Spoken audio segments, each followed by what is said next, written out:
Listo. Buenos días a todos. Hoy es 30 de marzo de 2025. Son las 8:42 de la mañana y vamos a iniciar eh, el espacio de línea de profundización en diabetes y riesgo cardiovascular, eh, espacio que estaba pendiente del viernes pasado. Bien, puedo entonces.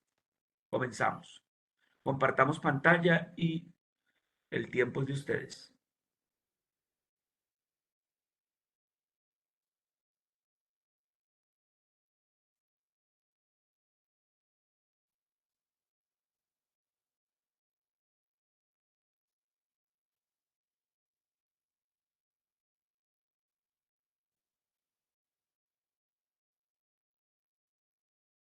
Comenzamos.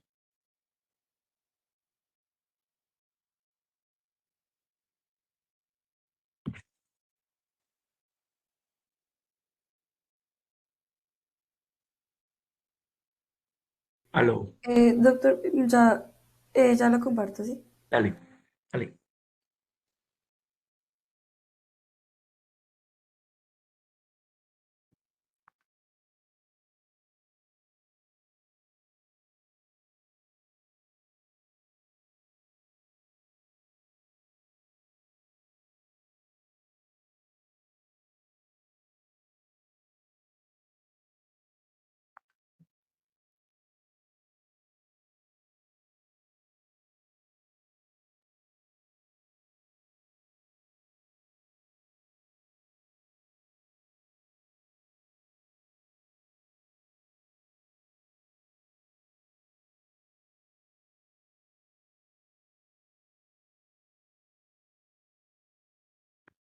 Muy bien. Bueno, el día de hoy vamos a presentar el capítulo 4 del libro médico. Mari no se ve. Que se llama Definición y clasificación y epidemiología de la diabetes mellitus tipo 2. La otra Mari. Eh, Primero comienza explicando la clasificación de la diabetes tipo 2 según las guías vigentes. Según la Asociación Americana de Diabetes, es una enfermedad asintomática. Es una enfermedad metabólica caracterizada por hiperglucemia y es asintomática en los periodos iniciales. Se asocia a complicaciones crónicas como daño a los ojos, los riñones, nervios, corazón y vasos, y a las personas que no están diagnosticadas con la diabetes mellitus tipo 2 tienen más riesgo de sufrir accidente cerebrovascular, enfermedad vascular periférica, dislipidemia, hipertensión y obesidad. La siguiente, María.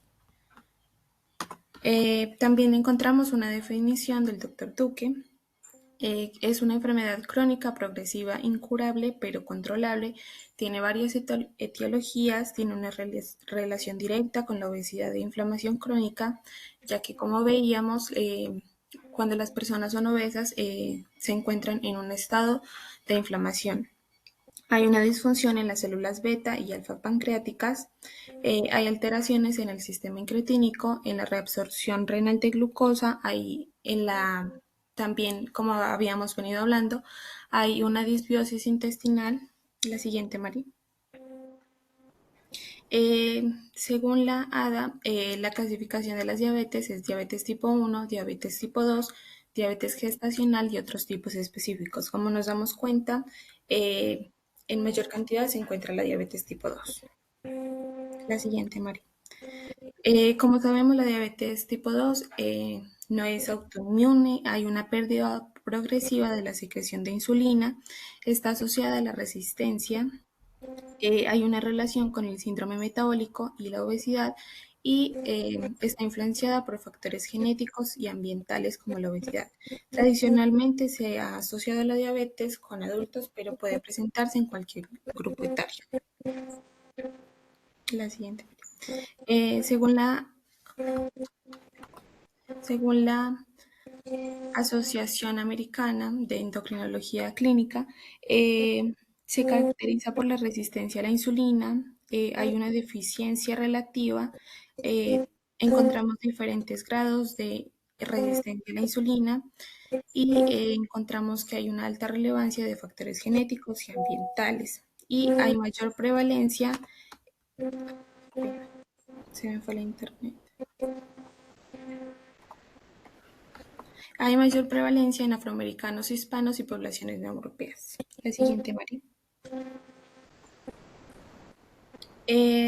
Los criterios diagnósticos encontramos a la Asociación Americana de Diabetes, la Asociación Latinoamericana de Diabetes.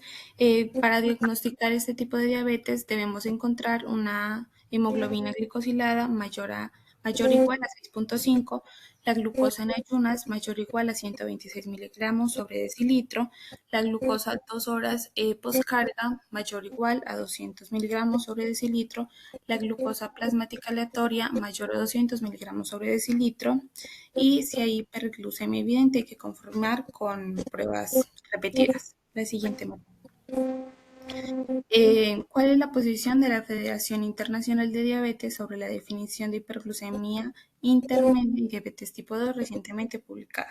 La siguiente, María. Bueno, hay una nueva propuesta de la Federación Internacional de la Diabetes y es que hay unos nuevos puntos de corte para mejorar el diagnóstico temprano de la hiperglucemia intermedia y de la diabetes tipo 2.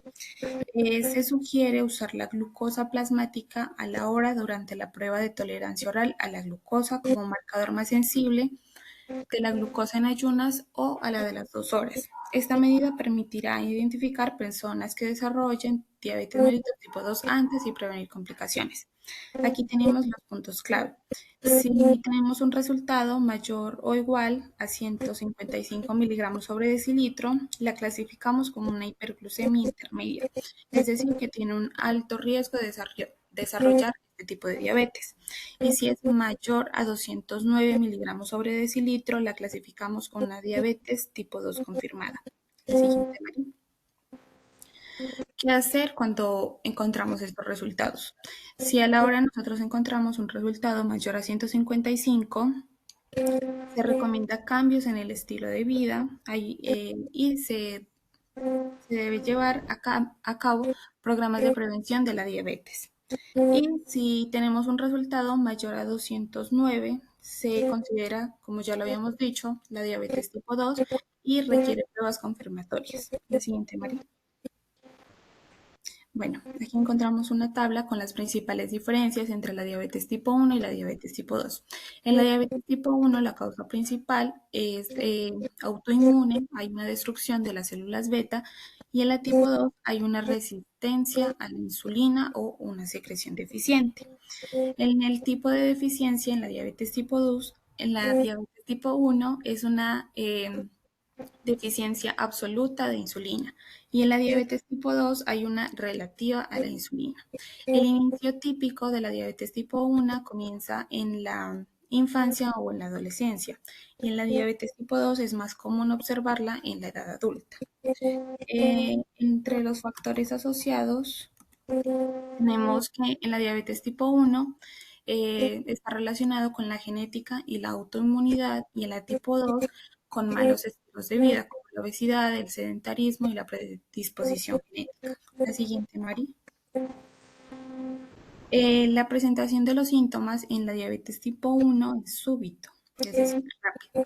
Y en las personas que sufren de diabetes tipo 2 es lento, silencioso, como ya lo habíamos dicho, no puede presentar síntomas.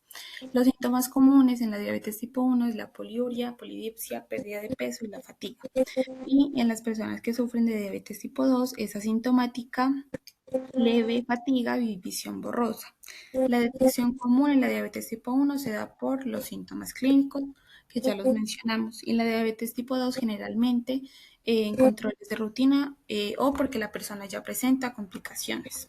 Las complicaciones al diagnóstico en la diabetes tipo 1 son raras en etapas tempranas y en la diabetes tipo 2 son comunes en el diagnóstico tardío.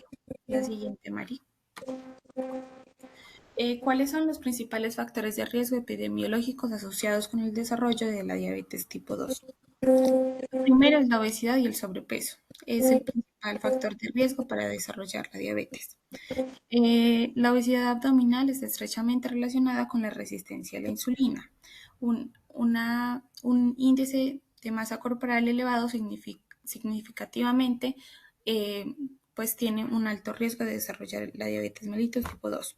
La prevención es una dieta saludable con frutas, verduras y granos enteros, reducir alimentos ultraprocesados y azúcares añadidos y actividad física moderada, eh, más de 150 minutos a la semana. La siguiente, Mari, por favor. El sedentarismo. La inactividad favorece la obesidad y disminuye la sensibilidad a la insulina. Como sabemos, es uno de los principales desencadenantes de la diabetes mellitus tipo 2. El ejercicio regular ayuda a mejorar el metabolismo de la glucosa y ayuda a mantener un peso saludable. ¿Cuál es la prevención? Caminar, montar bicicleta, bailar, hacer deportes recreativos, todo movimiento, eh, crear entornos comunitarios que promuevan la actividad física, mejoran esto. La siguiente, María. La tercera, la predisposición genética. Antecedentes familiares de diabetes pues nos dan mayor susceptibilidad genética. Grupos étnicos como afroamericanos e hispanos y nativos americanos tienen mayor riesgo. Y aunque la genética no se puede cambiar, sí se puede actuar para prevenir la aparición de esta enfermedad. ¿Cuál es la prevención? Monitorear frecuentemente la glucosa en personas con antecedentes familiares, hacerse chequeos médicos regulares y educar a los pacientes para que tengan cambios de estilos de vida.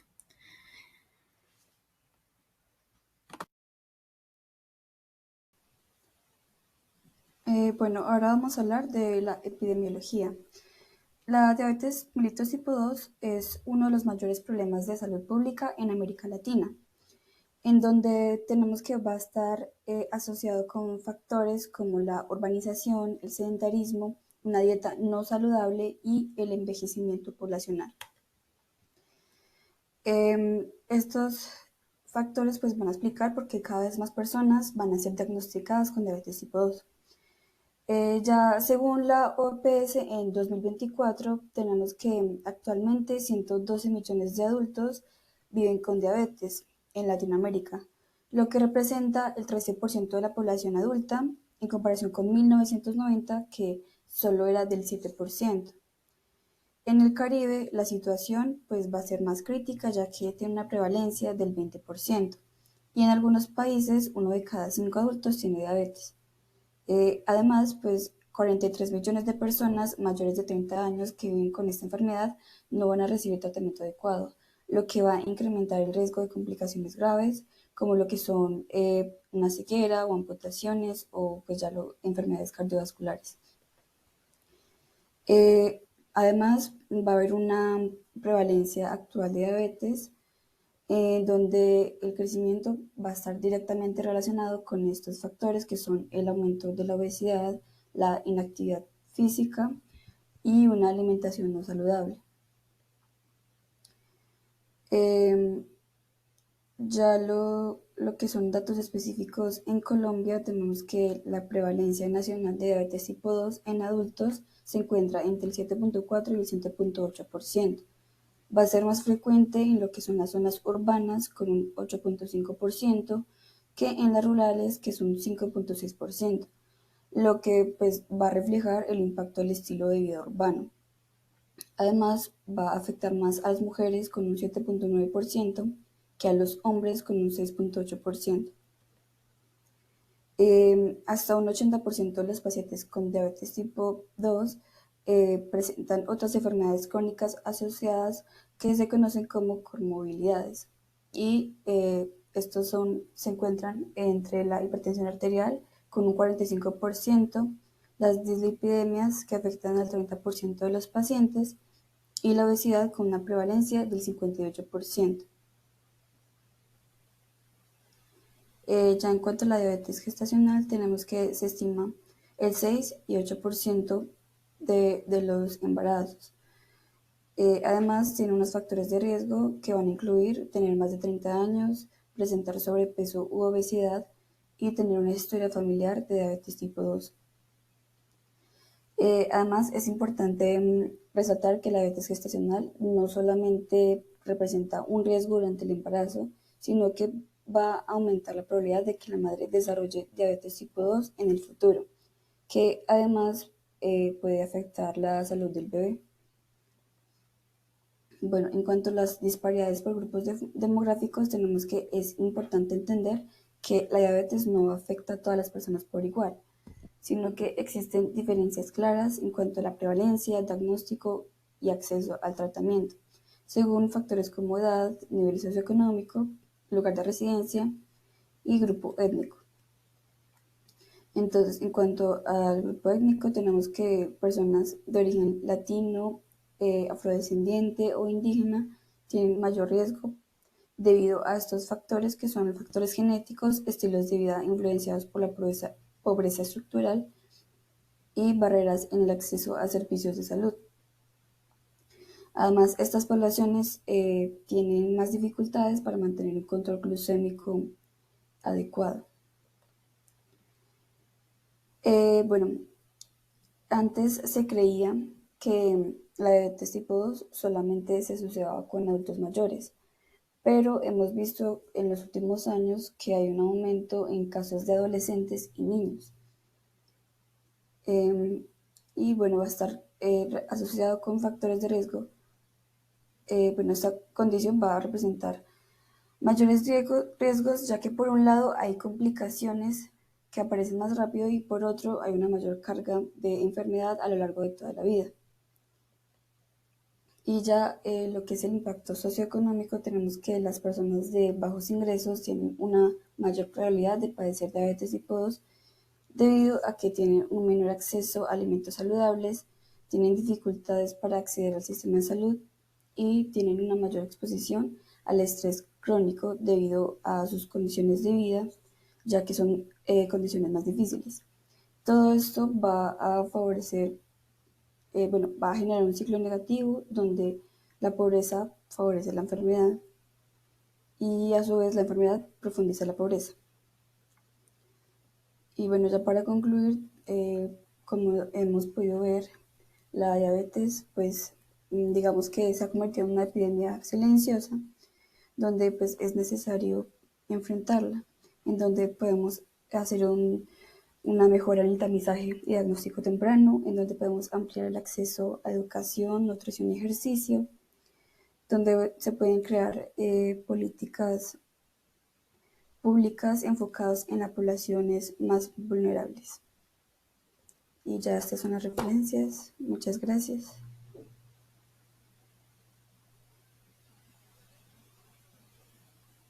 Doctor, tiene el micrófono apagado. Sí, disculpen. Listo. Vamos a retomar tres, cuatro cositas. Si ustedes ven en digamos, la definición de la ADA es una definición vigente. Es que está muy vieja ya. La ADA la sacó en el 97. Yo por eso quise como traer una definición que lo que hice fue complejizarla, sobre todo aplicarla para la diabetes tipo 2. Y ustedes la vieron ahí, vieron parte, porque lo que traté fue incluso tomar, ahí está incluido el octeto difronzo, el onceno atroz y el 12 sucio, que ustedes hablaron en la etiopatogenia de la diabetes. Y lo que traté fue simplemente incluir muchos de esos componentes etiopatogénicos dentro de la definición. Entonces, lo primero, y como ustedes lo demostraron, la diabetes es una enfermedad, un problema en salud pública, una verdadera epidemia en salud. Junto con la obesidad se consideró la epidemia del siglo XXI, la llamaron diabesidad. Las cifras desde el 2005 que yo publiqué el estudio hecho en Armenia, en el Quindío, Armenia básicamente nos estaba dando una prevalencia del 11,2%. Imagínense que ahora ya está en el 13%. Entonces, tenemos casi que en nuestra población con una prevalencia muy parecida a los mexicanos en ese entonces, pero muy aproximada a lo que ya está ocurriendo en este momento. Entonces, dentro de la definición, lo que incluí fue el problema en salud pública, la incurabilidad que tiene la diabetes por ahora, eh, crónica y con agudizaciones. Casi siempre da complicaciones crónicas la diabetes. Y lo otro, entonces, incluimos el 12 o el onceno atroz, donde dijimos que había un problema de células beta con insulinopenia, había un problema de células alfa con hiperglucagonemia, había un problema incretínico con deficiencia de GLP y GIP o resistencia a ellos, había un estado inflamatorio sistémico de bajo grado con lipólisis permanente, eh, había una resistencia a la insulina en el músculo y en la grasa, había un aumento de la glucogénesis hepática, había un aumento de la reabsorción renal de la glucosa con alteración de los receptores SLGT2. Había también un problema de flora intestinal con disbiosis y todos los factores que con ello conlleva. Había una disminución en el tamaño, digámoslo así, eh, a nivel gastrointestinal. eh, y si suma lo uno lo otro, nos da más o menos 12 factores asociados. Los criterios diagnósticos siguen vigentes, los 4 criterios que ustedes vieron ahí. Y la ADA, perdón, la ADA no, la IDF, que es la de europea, introduce una posible, que me imagino aquí a nivel de Latinoamérica está en revisión, que es considerar una prueba de tolerancia a la hora de 75 gramos y que a la hora si da 155 más, estamos hablando de un problema de prediabetes y si da más de 209 ya es diabetes. Eso en la consulta particular lo podríamos aplicar desde el punto de vista de grandes poblaciones, pues, y en la región todavía no, pues hasta que no se revise seguramente por la Asociación Latinoamericana de Diabetes y se acepte, no se puede hacer. Las cifras epidemiológicas son claras. Nosotros tenemos poblaciones en el mundo con prevalencia del 50%. Los indios Nauru, eh, los indios Nauru en el Pacífico, los indios Pima americanos, tienen prevalencia del 50%. Imagínense, 1 de cada 2 adultos tiene diabetes. Lo otro es la presencia de diabetes tipo 2 en los niños. En Estados Unidos, de cada 2 niños entre los 10 y los 18 años, o sea, el 50% son diabetes tipo 2, ¿cómo le parece? Pero si usted mira la condición de esos niños, son grandes obesos. Entonces, lo que iba a aparecer a los 30, 40 años, apareció a los 10 o a los 18, lo cual hace complicado el manejo también y la posibilidad de mayor complicaciones crónicas de esa población. No, eso era básicamente lo que les quería decir. Podemos continuar entonces con diabetes en población general. ¿Listo? Si alguien tiene alguna pregunta, bienvenida también. Y si no, continuamos. Dale, Un momento, doctor. Ya comparto. dale, Raquel.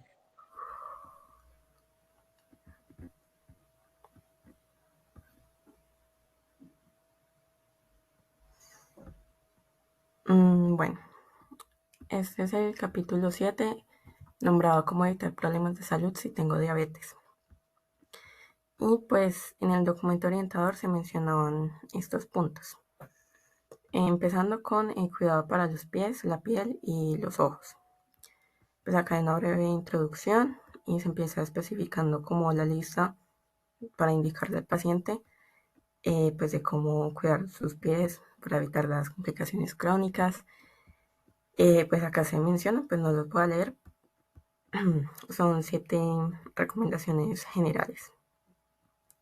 Después se sigue con los cuidados de la piel, lo mismo, y los cuidados de los ojos. Se vuelve a retomar lo de las complicaciones crónicas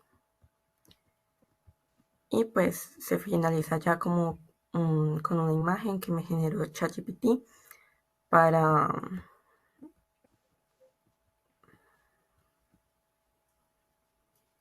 ¿Me escuchan? Sí, perfecto. Ok. Pues como decía, se retomó con una imagen para hacer un modo de resumen y pues explicar la imagen. Después de los cuidados viene la prevención de complicaciones comunes. Esto pues no sé si dejarlo acá porque esto ya se mencionó en otro capítulo, pero pues es algo muy chiquito. Sí, está Mm, bien. Está bien reforzarlo ahí también, sí, que ya estamos ok, hablando casi de prevención más que de la identificación de la complicación. ¿Sí? ok, listo. Y pues acá que cómo prevenirlo, que básicamente los cuidados médicos, lo mismo con los pies, sistema nervioso, corazón y vasos sanguíneos, riñones e infecciones frecuentes. Todo eso ya se trató antes. Y lo mismo, se genera una imagen a modo de resumen. Y ya el último punto que se trata es cuando debo ir al médico. Se toman varias pautas, que se tienen que tener visitas regulares de control, la presentación de algunos síntomas o señales de alerta, y si no se sabe cómo manejar algo del tratamiento. Esto del tratamiento se trata después, pero pues básicamente para advertirle al paciente. Y acá lo mismo, la imagen a modo de resumen, porque pues no había nada más. Y acá se finaliza el capítulo. Y acá están las referencias y ya la citación de la referencia de las imágenes. Perfecto. Muy bien. Sí, podemos, como les digo, hacer un esfuerzo mayor de casi que a cada párrafo crearle una imagen mucho mejor si podemos multiplicarle las imágenes a los pacientes. ¿Listo? O sea, una imagen por Sí, casi por cada escrito. sección que uno toque, de pronto incluir la imagen para la gente, ¿no? La gente lo pueda comprender mucho mejor. ¿Qué es lo que debemos hacer con todo el libro? Como les digo, o sea, casi que lo debemos hacer desde ya, pero antes de ir a publicar tenemos que volver a revisar e incrustar imágenes las que más podamos. ¿Listo? Listo. Bueno, ¿listo? Entonces sigue quién. Yo, doctor, ya Dale, comparto. dale, María.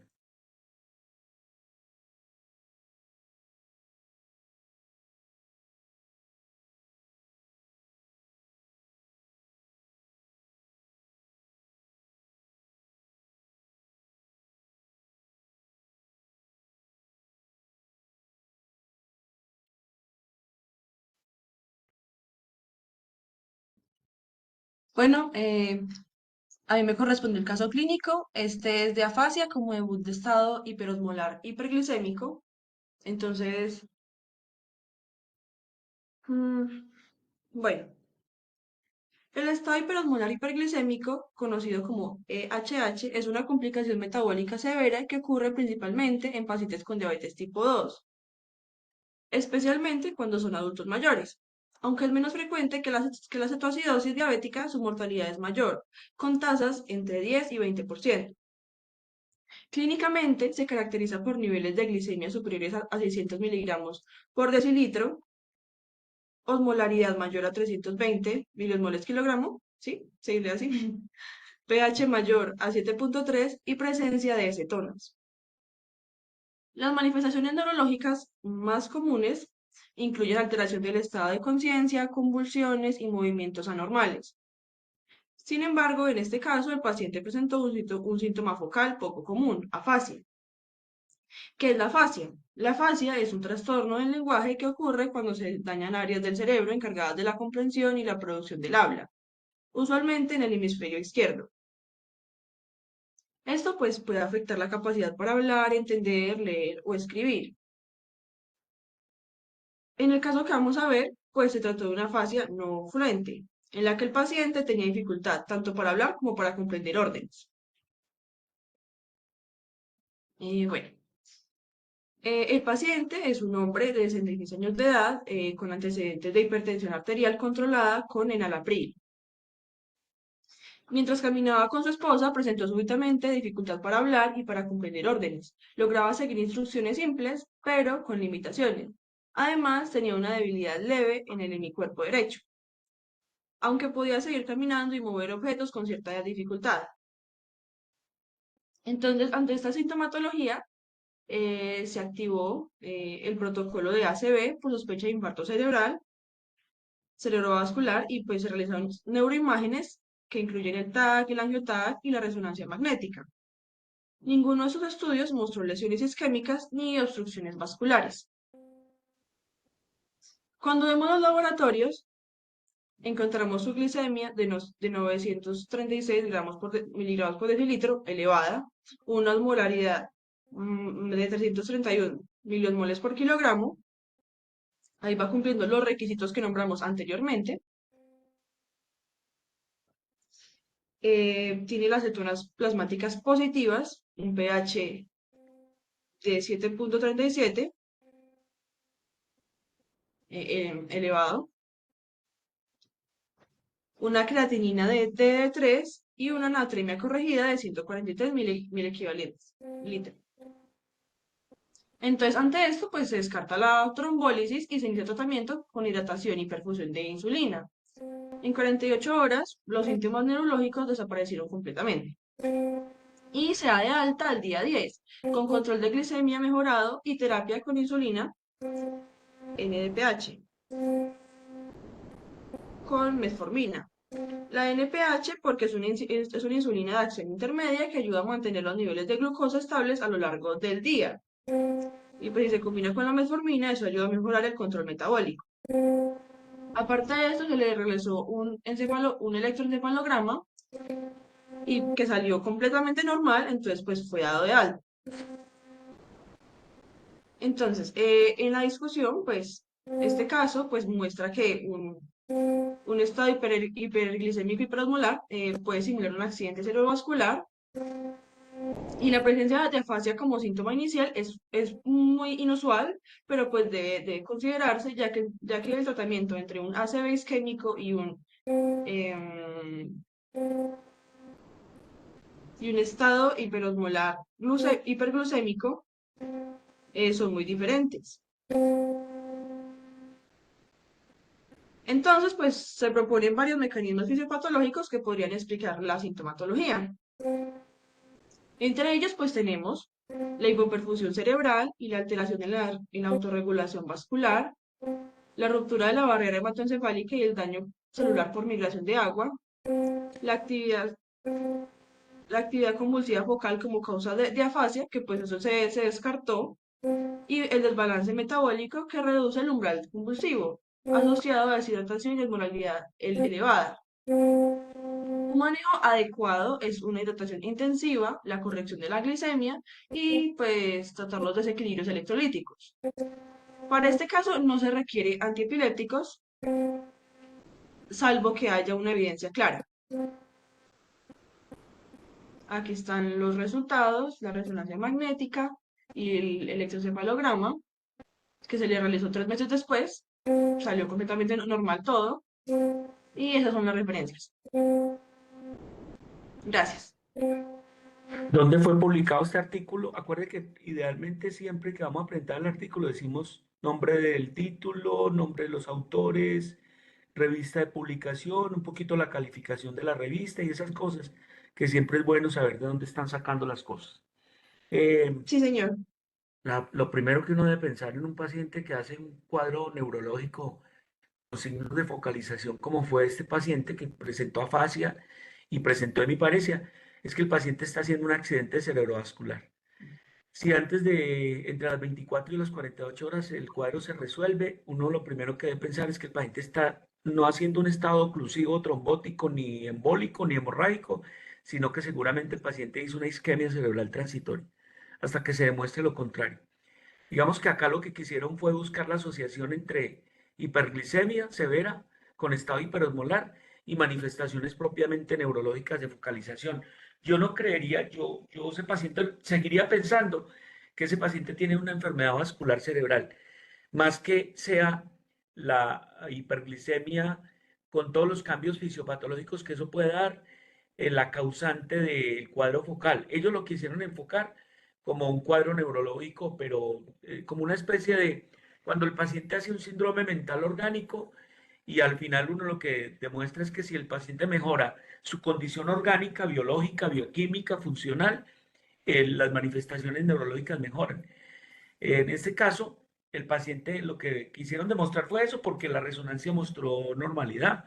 O sea, no mostró áreas propiamente isquémicas, pero si es una isquemia transitoria, pues la resonancia puede estar normal, a menos que le hagan una angioresonancia o un angiotac o una arteriografía cerebral, que puede ya demostrar la oclusión arterial. Pero lo que quiso el autor o los autores fue decir, mire, este paciente hizo manifestaciones focales neurológicas, se demostró que tenía una diabetes y se vio que cuando bajó los niveles de glicemia y se controló su condición hidroelectrolítica, mejoró la parte neurológica y la resonancia resultó siendo normal, lo mismo que el electroencefalograma. Yo solo diría solo al final de que le hayan hecho una angioresonancia o un angiotac o una arteriografía cerebral que definitivamente descarte que el paciente tenga una obstrucción. Incluso acuérdese que ahora ya se coloca estén hasta en cualquier arteria. El estene simplemente es un tubo como una malla que lo que hace es expandir la zona obstruida y evitar que siga habiendo más obstrucción. Entonces, valdría la pena, si ese caso, digamos, fuera un caso nuestro, pues yo llegaría hasta las últimas consecuencias con diagnósticos más de precisión. Pero dejémoslo por ahora así, es como el paciente que hace hipoglicemia y en el curso de una hipoglicemia hace un cuadro psicótico agudo y resulta que se mejora se le toma una glucometría. Entonces el paciente le manejan como un cuadro psicótico agudo, se les olvida que pueden haber manifestaciones neurológicas de problemas biológicos, orgánicos, y no le toman una glicemia. Y resulta que le toman la glicemia, la encuentran hipoglicémico, y ese paciente no necesita antipsicótico, sino un goteo de destroza, y el paciente mejora. Le ponen una destroza al 10, al 50%, y el paciente mejora toda la condición neurológica. Nunca olvido en el hospital de Calarcá un paciente con un cuadro de agitación psicomotora, casi acaba con el servicio de urgencias. Y en el curso de su manejo, que además lo amarraron, le pusieron antipsicótico, lo sedaron, pues lo que le encontraron fue una glicemia de 30. Y ese fue la causa de su cuadro psicótico agudo. Entonces eso es para que lo tengan en cuenta. Es decir, no toda manifestación psiconeurológica, digámoslo así, o mental neurológica, es una condición puramente psicodinámica. Ese paciente puede tener manifestaciones orgánicas, como es hipoperfusión, como es desequilibrio hidroelectrolítico, y esa sea la causa de su manifestación mental y neurológica. En este caso fue neurológica porque fue afasia con dificultades para el lenguaje articulado, y fuera de eso tenía mi parcial de uno del hemicuerpo, seguramente del hemicuerpo contralateral. Bueno, mis niñas, ¿alguna pregunta? ¿Alguna pregunta? Doctor, yo Dime. tengo una pregunta respecto a la organización del libro para pacientes. Sí, Voy a dime. compartir pantalla. Dale. Si quieres, dejemos de grabar. Vamos a parar. Sí.